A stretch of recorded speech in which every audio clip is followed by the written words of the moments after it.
Assalamualaikum warahmatullahi wabarakatuh. Perkenalkan kami dari kelompok 9 yang akan mempresentasikan tentang analisis data kunjungan pasien rawat jalan menggunakan pendekatan deskriptif, diagnostik, prediktif, dan preskriptif.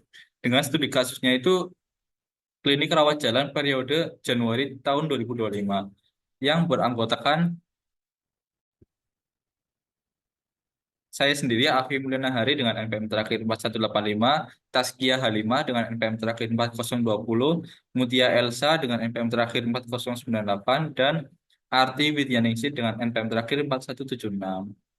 Nah, untuk yang pertama itu ada analisis deskriptif, di mana di sini kita mendapatkan pasien sebanyak 500 pasien dengan usia minimum 1 tahun dan maksimum 80 tahun dengan rata-ratanya itu 40,26 tahun dan standar deviasinya itu 23,63 tahun. Dan biaya konsultasinya itu mulai dari 5.000 dan harga tertingginya itu 20.000 dengan rata-ratanya itu 11.490 dan standar deviasinya itu 5.830. Lalu di biaya farmasinya itu ada minimumnya nol karena kemungkinan pasien hanya konsultasi tidak mendapatkan resep obat. Lalu di biaya tertingginya itu 15.000 dengan rata-rata 7.700 dan standar deviasi 5.777. Lalu untuk frekuensi jenis kelaminnya itu di 5 pasien ini laki-laki sebanyak 255 orang dan perempuan di 245 orang. Selanjutnya itu ada di jenis pelayanan. Untuk yang terbanyaknya itu ada di poli umum dan sedangkan yang paling sedikit itu ada di penyakit dalam. Sedangkan di jenis keluhan sakit itu yang tertinggi itu ada di diabetes, sedangkan yang paling rendah itu ada di asam lambung. Selanjutnya, perkenalkan nama saya Arti Widyaningsih, NPM-nya 4176. Di sini saya akan mempresentasikan untuk analisis diagnostik sendiri, merupakan analisis yang mengidentifikasi penyimpangan data. Di sini ada dua pendekatan. Yang pertama ada IQR, dan yang kedua ada identifikasi anomali. Untuk IQR sendiri, ada eh, tabel persentil, ada tabel deskriptif sama tabel extreme values. Di sini tuh buat menghitung batas bawah sama batas atas. Dari data yang dianalisis kami, outlier dari IQR ini tidak ditemukan atau nggak ada outlier karena datanya masih normal semua, masih menyangkut batas atas sama batas bawah, jadi nggak ada yang lebih dari batas atas sama batas bawah.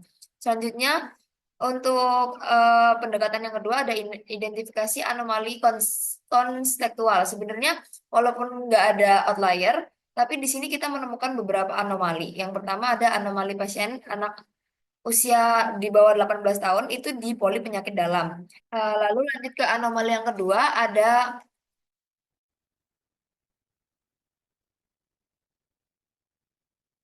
pasien lansia usia di atas 60 tahun itu ada di poli ibu dan anak. Yang pertama saya penjelaskan dulu untuk poli ibu dan anak ini sebenarnya cuma ada ibu hamil, ibu menyusui sama anak di bawah 18 tahun. Sementara di sini ditemukan ada 20 kasus. Pasiennya itu lansia dari umur di atas 60 tahun.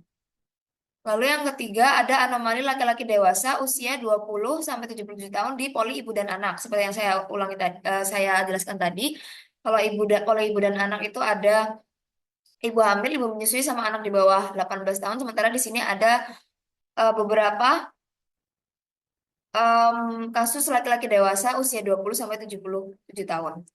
Lanjut ada anomali inkonsistensi biaya konsultasi. Di sini sebenarnya ada di poli umum dengan biaya standarnya itu kan 10.000, tapi di data ada yang 10.000, ada yang 15.000, ada yang 5.000, ada yang nol. Mungkin ini karena cuma konsultasi aja, nggak sama resep. Tapi ini masuk ke anomali. Lanjut ke anomali yang terakhir ada ketidaksesuaian keluhan dengan poli. Sebenarnya ini tuh poli gigi, cuma dari keluhannya tuh ada yang kronis, ada yang seperti asam lambung itu yang seharusnya nggak masuk ke poli gigi. Nah, yang selanjutnya itu ada analisis. Sebelumnya, perkenalkan nama saya Mutia Sarayu dengan NPM terakhir 4098. Di sini saya akan menjelaskan atau menyampaikan hasil mengenai analisis prediktif. Nah, jadi di analisis prediktif ini kami menggunakan dua, yaitu ada yang namanya uji K-mean cluster dan juga time series forecasting untuk moving average selama 3 hari. Nah, yang pertama itu ada yang namanya K-mean cluster. Nah, jadi kita itu pakai variabelnya ada 3. Yang pertama itu usia, kemudian biaya konsultasi dokter, dan juga biaya farmasi. Nah, karena ketiga biayanya itu kan punya satuan yang beda. Kalau biaya kan ribuan ke atas, kemudian kalau usia itu mungkin rentang dari 0 sampai dengan 100 tahun. Nah, jadi oleh karena itu kita itu ubah dulu variabelnya ke dalam Z-score. Nah, eh, kita klasternya ini dikelompokkan menjadi 4 klaster karena usia itu bisa dikategorikan menjadi muda dan juga dewasa. Kemudian kalau biaya itu bisa dikategorikan menjadi biaya rendah dan juga biaya yang tinggi. Nah, kemudian dari uji klaster ini ada tabel ANOVA. Nah, di sini nilai signifikansi pada tabel ANOVA dari ketiga variabel ini memiliki nilai signifikansi di bawah 0,05. Nah, artinya ketiga variabel ini mampu membedakan antar klasternya. Kemudian untuk yang di tabel final cluster centers ini, nah ini kita ambil contoh di klaster keempat deh. Nah, kalau kan di sini ada angka yang negatif sama yang positif. Nah, kalau yang negatif itu artinya dia di bawah rata-rata, sementara kalau yang positif dia di atas rata-rata. Nah, kalau di klaster 4 yang Z-score usia itu kan ada di angka yang positif. Nah, berarti dia ini masuk kategori yang lebih dewasa. Kemudian kalau yang biaya konsultasi dan biaya farmasi, dia ini nilainya negatif, berarti dia ada di bawah rata-rata, berarti biayanya ini murah gitu. Atau biayanya rendah. Nah, kemudian yang kedua, kita pakai analisis moving average selama 3 hari. Nah, berdasarkan hasilnya, ini ada 28 angka atau 28 data yang bisa digunakan untuk analisis prediktif karena data 3 data yang lain itu merupakan data di awal ada di hari 1, 2, dan 3 belum bisa digunakan untuk menghitung rata-rata. Nah, di yang moving average ini misalnya kalau kita mau menghitung untuk di memprediksikan awal Februari. Nah, berarti kita itu akan menghitung dari data jumlah pasien di tanggal di hari ke 29, 30 dan 31, kemudian dijumlah dan dibagi menjadi 3. Nah, untuk prediksinya, jumlah pasien di awal Februari ini setelah dihitung ada sekitar 12 sampai 13 orang. Selanjutnya, di sini saya Taskia Limarusyadia, NPM 4020. Di sini saya akan melanjutkan mempresentasikan hasil analisis dari studi kasus dataset rawat jalan. Di sini saya akan menyampaikan mengenai hasil analisis preskriptif atau solusi dari anomali-anomali yang telah ditemukan. Di sini kita memakai tabel Root-Cause berdasarkan dengan analisis penyebab. Itu ada 7 anomali yang sudah dirinci satu persatu. Yang pertama itu ada anomali anak di bawah 18 tahun masuk ke dalam poli penyakit dalam. Presentasinya 4,8%. Nah, selanjutnya itu ada lansia lebih dari 60 tahun berada di poli ibu dan anak dengan persentase 4%. Yang ketiga laki-laki dewasa di poli ibu dan anak sebesar 7,4%. Yang keempat ada sakit gigi ditangani oleh selain poli gigi. Di dalam kasus ini masuk ke dalam poli umum, sedangkan sakit gigi itu lebih ditangani ke dalam poli gigi itu sebesar 7,8%. Yang kelima itu ada diabetes atau hipertensi terletak dimasukkan ke dalam poli ibu dan anak sebesar 3,8%. Dan yang keenam ada inkonsistensi biaya konsultasi dokter sebesar 3,4%.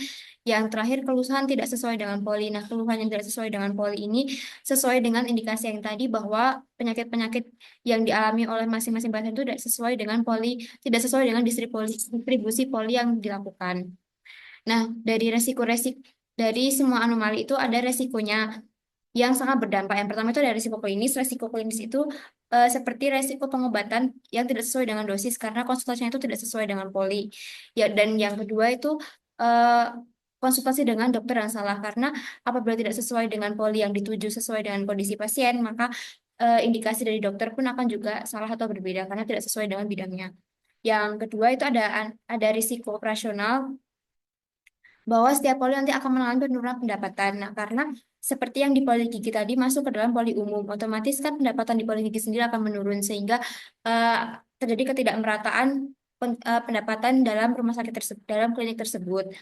Selanjutnya juga ada ketidaksesuaian biaya pada pasien-pasien dalam satu poli karena di situ distribusi biayanya ternyata tidak konsisten pada setiap pasien sehingga menyebabkan ketidaksesuaian dengan standar biaya yang telah ditentukan oleh klinik tersebut sehingga dapat merugikan pasien. Selanjutnya itu ada matriks prioritas dan rekomendasi. Di sini kami bagi menjadi 3 prioritas. Yang pertama, itu ada prioritas pertama itu waktunya 1 bulan kurang lebih. Anomali sasarannya itu ada yang pertama dimasukkan ke dalam prioritas pertama itu ada diabetes, hipertensi di poli ibu dan anak, dan yang kedua itu adalah laki dewasa di poli ibu dan anak. Nah, ini dimasukkan ke dalam prioritas pertama karena resikonya sangat besar karena penyakit diabetes dan hipertensi itu kan bukan penyakit yang biasa sehingga kalau apabila dimasukkan ke dalam poli ibu dan anak nanti akan menyebabkan salah diagnosis dan juga dosis obat yang telah ditentukan pun tidak sesuai. Yang kedua itulah laki dewasa ditentukan di poli ibu dan anak itu tidak sesuai karena poli ibu dan anak cenderung dalam perempuan dan anak-anak dengan standar umum dengan standar umur yang telah ditentukan. Nah, tindakan utamanya dari prioritas pertama itu cenderung pada perbaikan sistem SIMR pada klinik tersebut dan juga kebijakan zero tolerance bahwa eh, kebijakan perbaikan sistem SIMR di klinik tersebut harus diperbaiki karena ada kegagalan dalam distribusi poli dan juga ada indikasi indikasi medis yang tidak sesuai pada pasien dan juga penagihan biaya yang tidak merata. Nah, selanjutnya ada kebijakan zero tolerance itu diberikan apabila mau bagaimanapun situasinya kalau laki-laki tidak bisa dimasukkan ke dalam poli ibu dan anak. Jadi harus ada kebijakan yang tegas. Yang selanjutnya itu ada prioritas kedua. Ini rentan waktu 1 sampai 3 bulan karena ini masih tingkat middle, jadi di tengah-tengah waktunya tidak membutuhkan waktu yang lama. Yang di anomali sasarannya itu ada sakit gigi di luar poli gigi. Di sini sakit giginya itu dimasukkan ke dalam poli umum. Yang kedua ada anak di bawah 18 tahun itu masuk ke dalam poli penyakit dalam. Yang ketiga ada inkonsistensi biaya konsultasi. Yang keempat ada keluhan tidak sesuai dengan poli. Nah, ini tindakan umumnya itu cenderung pada screening di SIMR dan juga validasi usia pasien serta pembuatan standar tarif yang tetap per poli. Nah, ini juga mayoritas menggunakan SIMR juga untuk pembaharuan supaya kedepannya distribusi distribusi poli lebih sesuai dan juga validasi data beserta umur dan jenis kelamin dan yang lain itu sesuai dengan indikasinya dan juga untuk standar tarif menjadi lebih konsisten.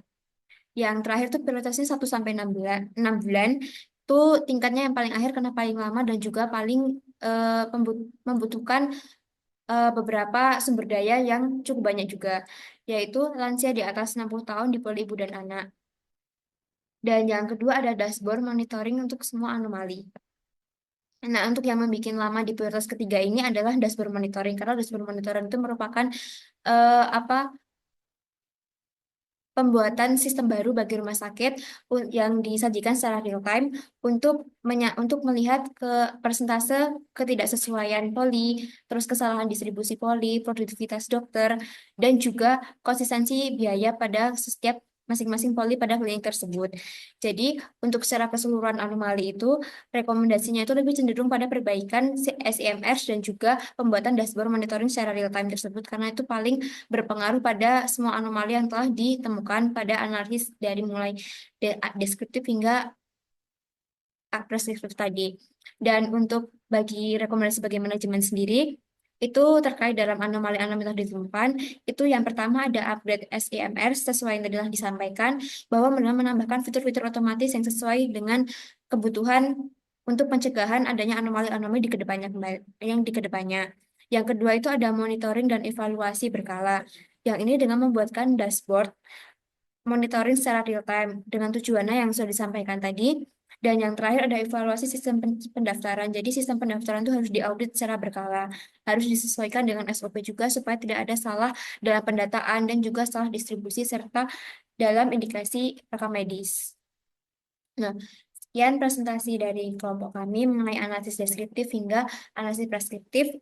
Mohon maaf bila penyajian dalam menyajikan presentasi hasilnya masih belum kurang maksimal. Sekian presentasi dari kelompok kami. Wassalamualaikum warahmatullahi wabarakatuh.